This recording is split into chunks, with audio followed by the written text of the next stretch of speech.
routed on the battlefield, the reformers attacked elsewhere. Where the church had the sword, the reformers had the printing press. It was no coincidence that printing was invented and spread fastest in the countries most sympathetic to the Reformation, the German states, England and the Low Countries, where this press in Antwerp still survives. With their new technology, the Protestants could fight a different kind of war. For the first time, it was possible to wage a real propaganda campaign. This is what the enemies of the Spanish Habsburgs did, very skillfully. The Spanish monarchy was unable to counteract that. They fought in the military domain and not in the propaganda domain, and they felt that that was an unfair way of waging a war. That was not proper of gentlemen. Gentlemen fought with weapons, not with leaflets, not with ideas. This scum of barbarians, this mongrel generation, Spain, is and ever hath been the sink, the puddle and filthy heap of the most loathsome, infected and slavish people that ever lived. Their more than tigerish cruelty, their lustful and inhumane deflowering of their matrons, wives and daughters, their matchless and sodomitical ravishings of young boys, which these demi-barbarian Spaniards have committed.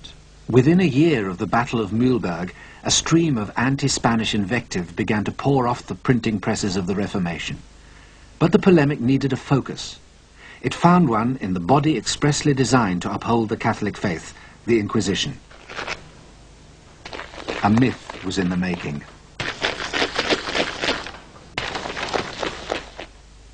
All the different accusations came together in this document, a discovery and plain declaration of sundry subtle practices of the Holy Inquisition of Spain, printed in 1567. Within the year, it was translated into English, French, Dutch and German. Its author, masquerading as a Protestant victim of the Inquisition, wrote under the pseudonym Montanus.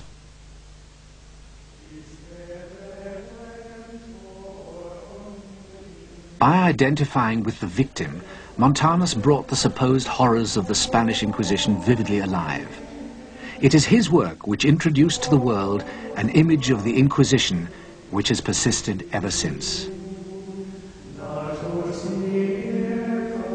These tormentors are wholly arrayed all over from the top of their heads to the soles of their feet in a suit of canvas, like the apparel that the devils in stage plays do use, and all to this end, to make the poor soul more afraid in body and mind to see one torment him in the likeness of a devil.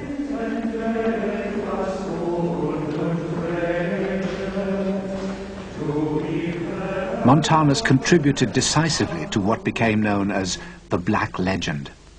The Black Legend is the name given by the Spaniards to the image created by their enemies, according to which they were greedy, cruel,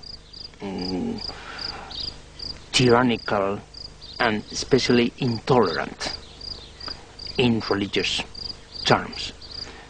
And of course, the role played by the Inquisition, especially in intolerance, was crucial. The Inquisition was the cornerstone of this construction. In the early years of the 16th century, to combat the rising tide of religious unorthodoxy, the Pope gave Cardinal Jimenez of Spain leave to move without let or hindrance throughout the land in a reign of violence, terror, and torture that makes a smashing film. This was the Spanish Inquisition. Es un experto en derecho y forma parte del conjunto de la administración. Lo del clérigo fanático no es más que producto naturalmente de muchas interpretaciones un tanto sesgadas de la propia historia de la Inquisición, claro. There were career men who didn't even have to be priests. In the early period of the Inquisition, we have examples of some inquisitors who were not even priests. They were simply lawyers trained at the university. And then they would use the Inquisition merely as a career which could be a stepping stone maybe to another career. This more humdrum reality can be seen in early illustrations of the Inquisition at work. But bureaucrats make boring copy. Montanus' version relied on the Gothic drama of hooded fiends. It was not enough for the Inquisitor to be portrayed as a religious fanatic. He had to have a further interest: torture.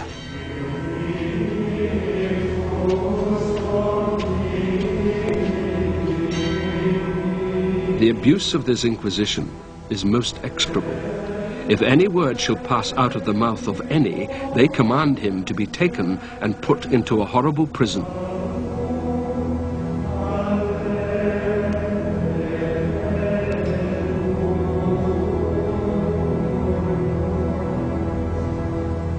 Add to the horrors of the prison the injuries, threats, whippings and scourgings, irons, tortures and racks which they there endure.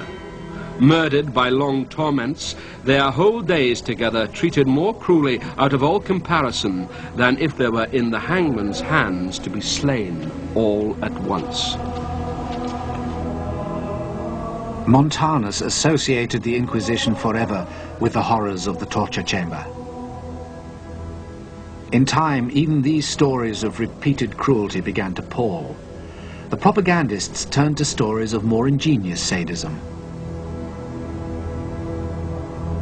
One of them surpassed the others in fiendish ingenuity. Its exterior was a large doll, having the appearance of a beautiful woman. A semicircle was drawn around her, and the person who passed over this fatal mark touched a spring, which caused the diabolical engine to open. It immediately clasped him, and 1,000 knives cut him in as many pieces. In fact, the Inquisition uses torture very infrequently. In Valencia, for example, I found that out of over 7,000 cases, only 2% experienced any torture at all, and usually for no more than 15 minutes, and less than 1% suffered repeated torture, in other words, more than once. I found no one suffering torture more than twice. We find, comparing the Inquisition, merely within Spain with other tribunals, that the Inquisition used torture less than other tribunals. And if we compare the Inquisition with tribunals in other countries, we find that the Inquisition has a virtually clean record in respect to torture. During the same period in the rest of Europe, vicious punishments could be prescribed for an enormous number of different offences. In England, you could be executed for damaging shrubs in public gardens. If you returned to Germany from banishment, you could have your eyes gouged out.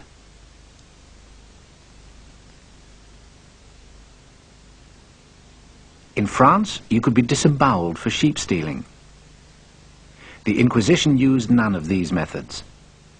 They had a rule book, the Instrucciones, which specified what could and could not be done. Those breaking the rules were sacked. So the Inquisition did not, as alleged, roast their victims' feet, or brick them up to languish for all eternity, or smash their joints with hammers, or flail them on wheels.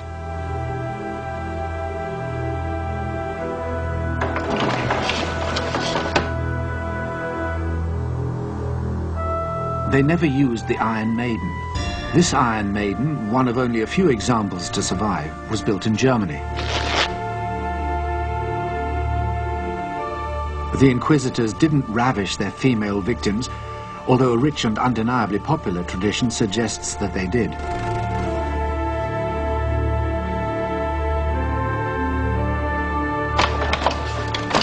In fact, the inquisitorial torture chamber of popular myth never existed, even though this image was reprinted hundreds of times. And it was not only